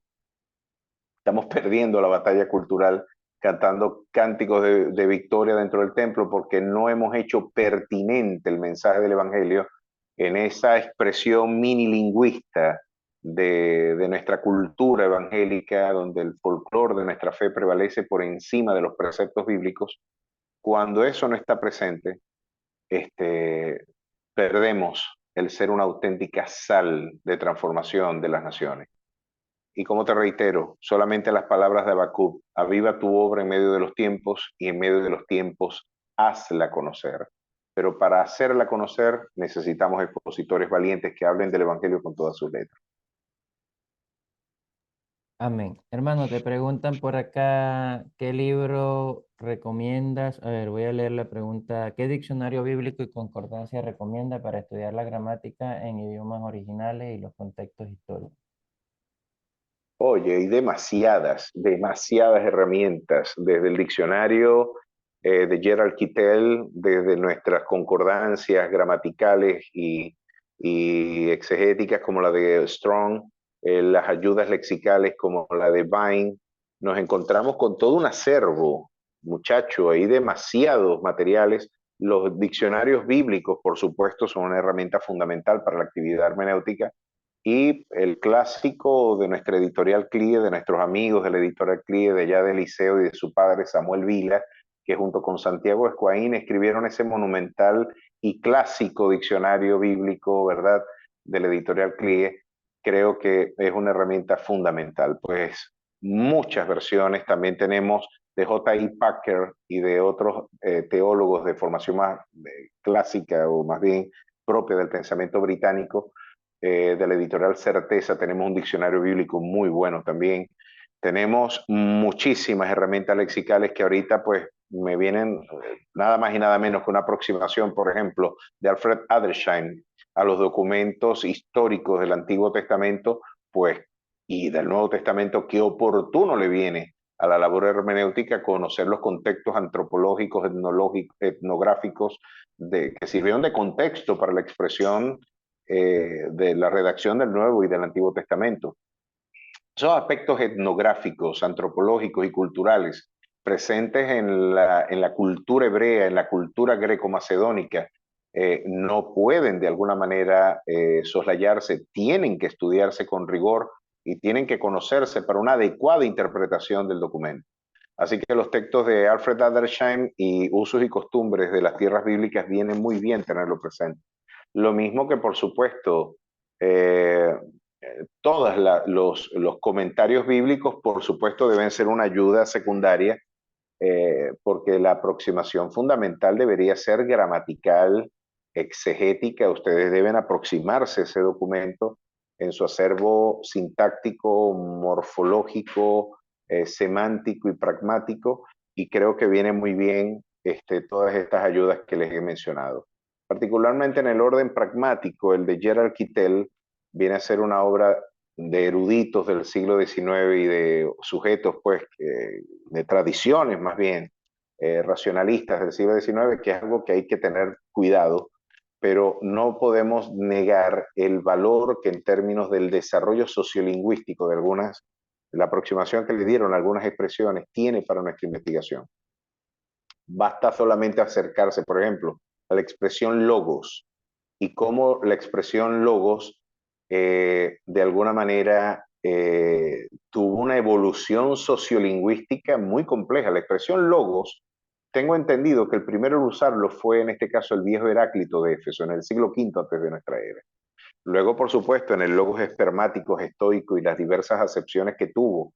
Bueno, Gerald Kittel, ustedes van a ver en su diccionario algunas de las formas en las que él nos hace la historia del desarrollo y de la evolución lingüística de algunas expresiones. Viene muy bien ese diccionario, al igual que las ayudas gramaticales de las que les comenté. Sí, solo para complementar, en el tema de los comentarios, utilizar comentarios para efectos hermenéuticos no creo que sea lo más conveniente porque el comentarista siempre viene con una carga teológica propia, Claro, con una claro. preconcepción ya definida, ¿no? Entonces, en base a eso, él va a acercarse al texto y en base a eso va a definir su postura y su propio comentario. Entonces, Claro. no es muy recomendable para el efecto hermenéutico, Claro, sino más bien para comparar luego posturas. claro. Ahora, nosotros no estamos descubriendo la rueda. Mm, Eso es algo que también hay que recordar, ¿no? Claro que el investigador tiene que hacerlo en la autonomía y en el desarraigo de las tradiciones, intereses, prejuicios y preconceptos del exégeta o del hermeneuta y del comentarista, mm, pero es interesante ver que también nosotros suscribimos tradiciones mm, y no toda tradición per se es dañina. Eh, yo creo que nuestra articulación reformada cuando dice solo Cristo, solo fe, solo por gracia, eso es una tradición y la sola escritura y a solamente a Dios la gloria, yo creo que son tradiciones que podemos exegéticamente demostrar. mm, Ahora, lo que el intérprete siempre debe tener cuidado es de hacer prevalecer el dato, la evidencia bíblica, por encima del prejuicio de escuela, mm. de los arraigos y de los anclajes institucionales, de los aspectos folclóricos de nuestra sociología, y yo creo que eso sí es algo a tener presente, pero no toda tradición per se es mala. Y por eso Dios constituyó maestros, y esos maestros de alguna manera dejaron un legado que de manera invaluable traduce, sistematizaron, articularon lo que nosotros no vamos a pensar que vamos a fundar la teología eh, hoy. Tenemos 21 siglos de peregrinación y existieron y existen maestros muy capaces y con facultades y competencias sobrenaturales, porque son dones que el Espíritu Santo confiere, que nos ejercen pues el magisterio y que siguen de alguna manera formando pues y edificando la iglesia bajo fundamentos incontrovertibles que ya hemos dicho y nuestra tradición, la sola escritura es nuestra norma, es nuestra norma. Así es. Freddy tiene una pregunta y yo creo que con esa podríamos cerrar, hermano, para que tú vayas a atender tus otros compromisos. Freddy, adelante, hermano, Puedo bendiciones. atender dos más, Ah, ya, puedo ok, atender dos más, no te ok, preocupes, ok. si quieren hacerlo. Muchas gracias. Buenas noches. ¿Qué recomendación nos darías, Jorge, para resolver el problema de la carga teológica? Me explico. Por ejemplo, en el libro de Marcos, capítulo 13, versículo 32, lo voy a leer si me permiten. Adelante. Dice, dice, pero en cuanto al día y a la hora, nadie lo sabe, ni siquiera los ángeles en el cielo, ni el Hijo, sino solo el Padre. Y el Ok, problema que tengo ahí es que estoy como en una especie de bucle infinito, porque de acuerdo al primer principio, pues la literalidad tendría que decir que Jesús no sabía, pero el problema que tengo es que sabemos que Jesús es Dios, entonces tiene la claro, característica de la omnisciencia, ¿no? Entonces no podemos decir claro, que no sabía. Entonces estoy claro, en ese bucle de sabe o no sabe y no puede saber y no saber al mismo tiempo porque estaríamos en un principio de no contradicción. ¿Cómo claro. me ayudarías a resolver ese tema? Filipenses 2, creo que del verso 3 en adelante, es la explicación para lo que ha sido el mayor escollo de la teología arriana, ¿no? Y en este caso, creo que es clara, por supuesto, ¿será que en Cristo Jesús no está presente uno de los atributos incomunicables de Dios, que en este caso es la omnisciencia? De no estar presente la omnisciencia en Cristo Jesús, nos encontramos ante un escollo teológico, entonces no es Dios, porque de no participar de los atributos incomunicables de Dios, de alguna forma estaríamos en la negación de su naturaleza divina.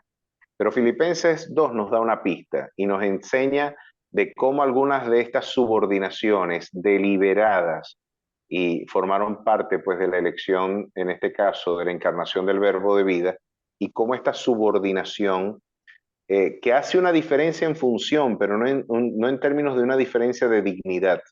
La diferencia en función no hace diferencia en la dignidad. Tendríamos un problema serio con eso. Por ejemplo, cuando la Biblia habla de que el marido es cabeza de la mujer, si el hombre es superior a la mujer, ¿verdad? El problema teológico que tendríamos es que siendo el Padre cabeza de Cristo, Cristo sería inferior al Padre. Si el hombre, en este caso, es superior a la mujer porque está subordinada a la mujer, significa que el hombre es superior ontológica y metafísicamente, constitutivamente, en su dimensión ontológica. El hombre tiene más valor que una mujer. Pues Pablo parece negarlo a los Gálatas cuando dice de que no hay siervo ni libre, varón ni mujer, sino que todos somos uno en Cristo Jesús. ¿Por qué esta diferencia en la función? ¿Será que hace diferencia en la dignidad? Pues creemos que no. La diferencia en función no hace diferencia en dignidad. Y lo que Cristo Jesús está de alguna manera relegando es lo que Pablo señala en Filipenses: allá pues en vosotros este sentir que hubo en Cristo Jesús, el cual siendo en forma de Dios no estimó el ser igual a Dios como cosa que aferrarse, sino que se despojó a sí mismo, y estando en la condición de siervo se humilló a sí mismo hasta haciéndose obediente hasta la muerte, y muerte de cruz. Nos encontramos ante una subordinación voluntaria, que es lo que de alguna manera está presente en ese documento de Marcos.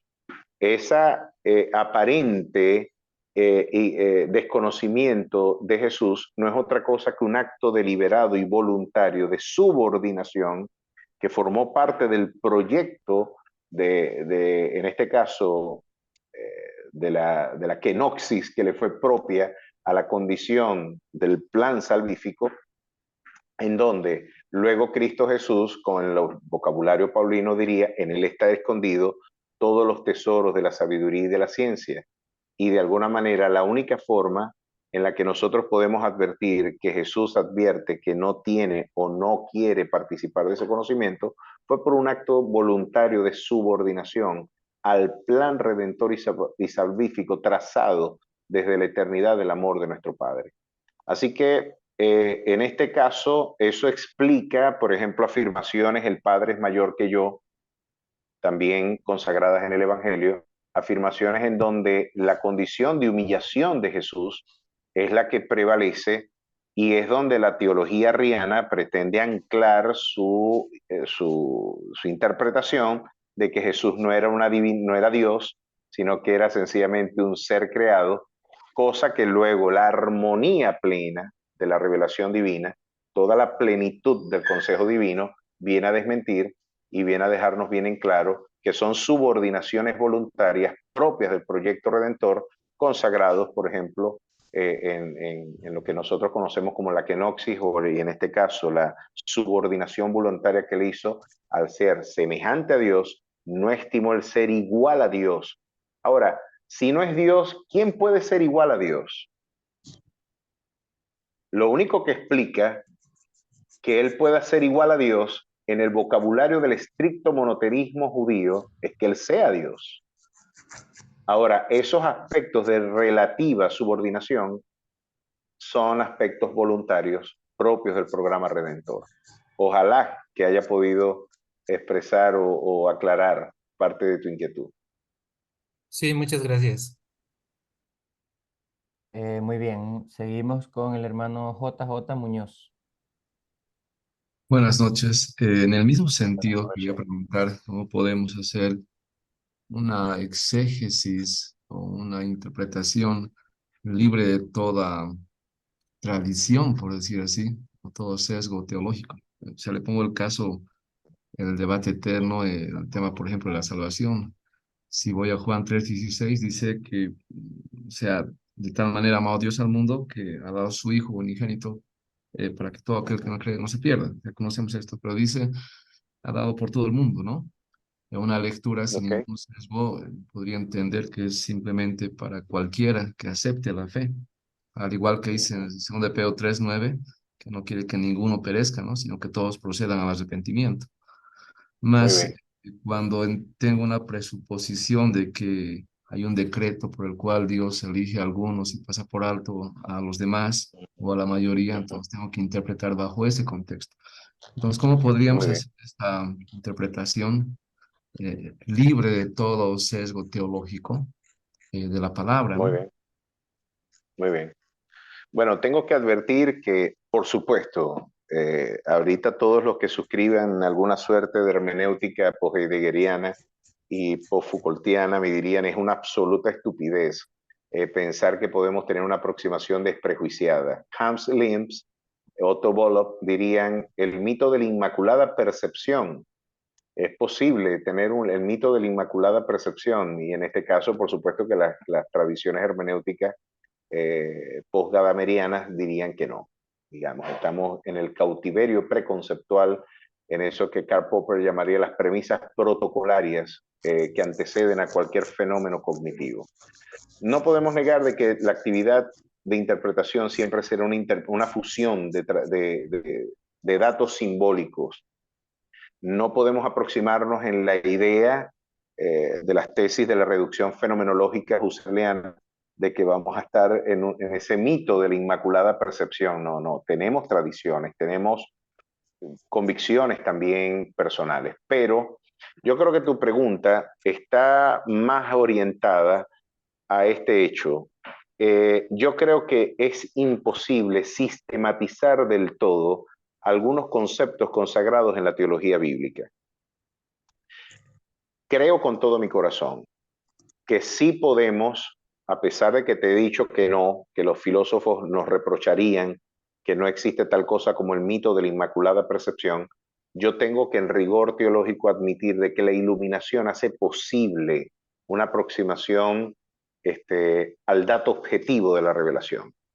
Ahora, nosotros conocemos en parte, decía Pablo en 1 Corintios 13, y nuestro conocimiento no es un conocimiento que está lejos de ser perfecto, es un conocimiento perfectible, pero nuestro conocimiento todavía marcha rumbo a la consumación y seremos conocidos y conoceremos como fuimos conocidos, decía luego el apóstol Pablo en 1 Corintios 13. Es decir, que vemos por un espejo como oscuramente, porque no tenemos, y Pablo luego diría que el que cree entender algo plenamente en realidad no lo ha entendido plenamente. Hay muchísimos aspectos que escapan a la posibilidad misma de la sistematización plena, y una de ellas tiene que ver con el aspecto de la soberanía de nuestro Dios y la libertad humana. Yo creo que, como nos advertía Pink, el hecho de que Dios es soberano es un dato incontrovertible en la literatura sagrada. Amós 3:6, se tocará la trompeta en la ciudad y no se alborotará el pueblo. ¿Habrá algún mal en la ciudad del cual Jehová no haya hecho? O Lamentaciones 3:37 y 38, ¿quién será aquel que diga que sucedió algo que el Señor no mandó? De la boca del Altísimo no sale lo malo y lo bueno. Isaías 45:7, para que se sepa desde donde nace el sol hasta donde se pone, que no hay más que yo Jehová, que formo la paz y creo la adversidad. Las traducciones más antiguas dicen, y creo el mal. Yo Jehová soy el que hago todo esto. Bueno, y así hay infinidad de textos que afirman la absoluta unilateral y radical soberanía divina, y yo la suscribo. Pero también tenemos textos que afirman de manera incontrovertible y taxativa la responsabilidad moral del hombre. Es decir, esto que nos advierte Xavier Zubiri, y permítanme, parece que Dios al crear el hombre, y permítanme esta palabra que por supuesto es una metáfora, Dios se suicida. Es decir, Dios se retira, Dios confiere al hombre un nivel de autonomía moral para la autogestión de sus elecciones. Esa autonomía y la articulación de la soberanía divina para mí es un absoluto misterio. Yo tengo que decirte que yo veo eso como por un espejo muy oscuro y todavía conozco en parte. Y creo que algo que Scofield en su libro de introducción a la hermenéutica, Louis Berkhoff, nos advertía cuando nos brindaba una aproximación al quehacer hermenéutico. Berkhoff decía que el teólogo con reverencia y humildad tiene que reconocer que existen aspectos de la narrativa bíblica que no son susceptibles a una plena articulación y sistematización. Muchas veces, por tratar de sistematizar, sacrificamos el dato revelado. Ojalá que haya podido explicar bien esta discriminación. A veces, por tratar de darle sistematicidad a un conjunto de verdades, sacrificamos otros datos también revelados porque no encajan dentro del programa del sistema. Y yo creo que este es uno de ellos.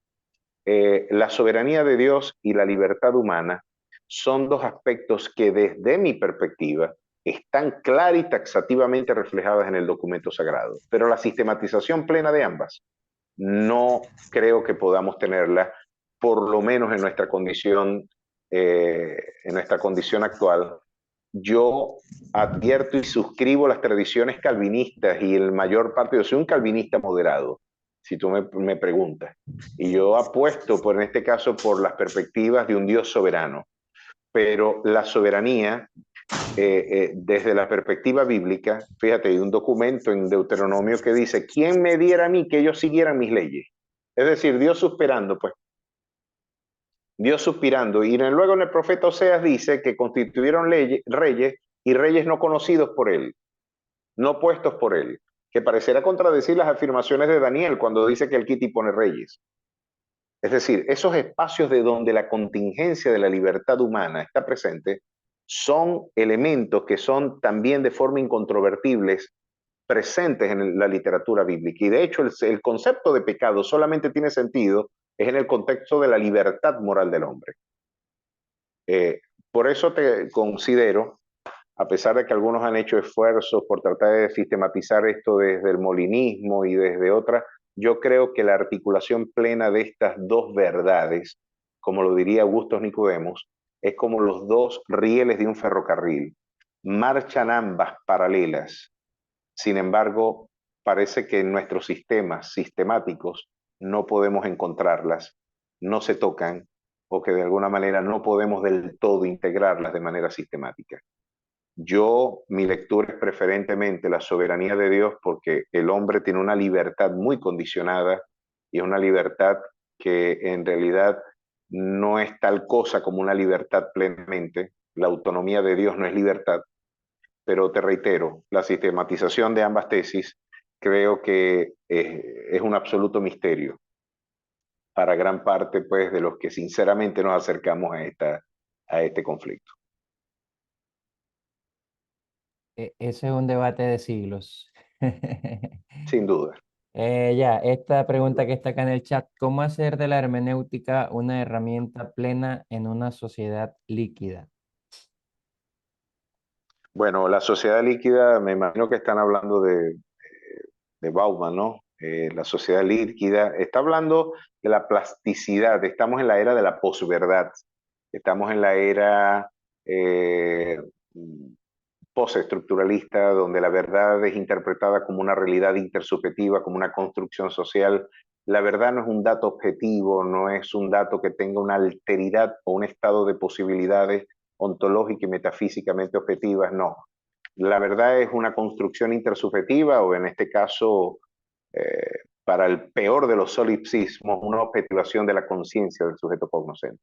Para esa sociedad donde la verdad es una construcción arbitraria y sociológica, nos viene muy bien trazar bien la palabra de verdad y nuevamente levantar la bandera de la objetividad, de la proclamación de verdades que objetiva e históricamente tuvieron realidad. No es el único camino posible, por Dios, no puede ser el de esta sociedad que ya Karl Otto Appel, uno de los teóricos de la Escuela de Frankfurt, nos advierte. El problema de esa sociedad líquida postmoderna es que llama a y no a ambas verdaderas. Es decir, tú no puedes decir que es de noche y no es de noche y decir que las dos son verdad.